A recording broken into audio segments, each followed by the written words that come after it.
ત્યારે આજે સવારે 8:30 વાગે દર્શને આવેલા પીર ભક્ત મહેમૂદભાઈ રાણા દરગાહ પર ગયા હતા અને જોયું તો પીરની દરગાહમાંથી ધબકારા દેતી હોય તેવું દેખાયું હતું।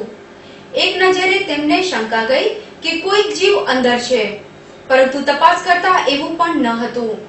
જોતજોતામાં આજુબાજુના વિસ્તારમાં જાણ થતાં જ મોટી સંખ્યામાં શ્રદ્ધાળુઓ ઉમટી પડ્યા હતા અને અમારી કેટીવી ટીમને જાણ થતાં જ મુલાકાત લેતા પીર મહેમૂદ શાહ વલીની મજાર પર ધબકારા કંડારી લેતા જાણે દુનિયામાં આજે પણ આપણી આશાઓ મનોકામનાઓ પૂરી કરતા સંતો ઓલિયા પીર આપણી વચ્ચે છે તેવું કલ્પના નહીં પણ સત્ય છે તેવું કહી શકાય।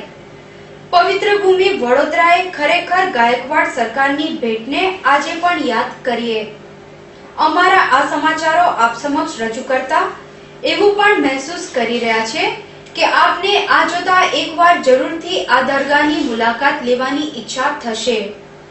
તો નોંધી લેશો સરનામું કે તે વડોદરા નજીક આવેલ દશરથ ગામની બાજુમાં સાકરદા આવેલ છે અને તેની બાજુમાં રાણિયા ગામમાં પીરજીની દરગાહ આવેલી છે।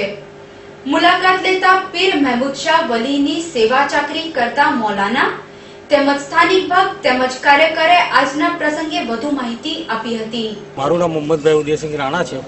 હું આજે સવારે મારા નવાસાને લઈને દરગાહ ઉપર જ્યારે મજાર ઉપર ફૂલ અગરબત્તીને દીવો લઈને આવ્યો, લગભગ તે વખતે 8:15નો ટાઈમ થયો હતો અને દરગાહ ઉપર ફૂલ અગરબત્તી કર્યા પછી જ્યારે હું ફાતિહા દરૂદ કરતો તે સમયે મને અચાનક હલચલ નજર આવી। એટલે મેં જોયું તો દરગાહ શ્વાસ લેતી હોય એવી ફૂલથી એમ ઉચકાતી હતી અને લગભગ આ વર્ષો જૂની મહેમૂદ શાહ પીર દાદાની દરગાહ છે। હિન્દુ મુસ્લિમ દરેક લોકો કવાલીના પ્રોગ્રામથી લઈ અને ગુરુવાર સુધી એ લોકો આવે છે, એ એમની મન્નતો રાખે છે, એમની પૂરી થાય છે। અમારા ગામમાં શાંતિનો ભાઈચારો છે અને દરગાહ વર્ષો જૂની છે।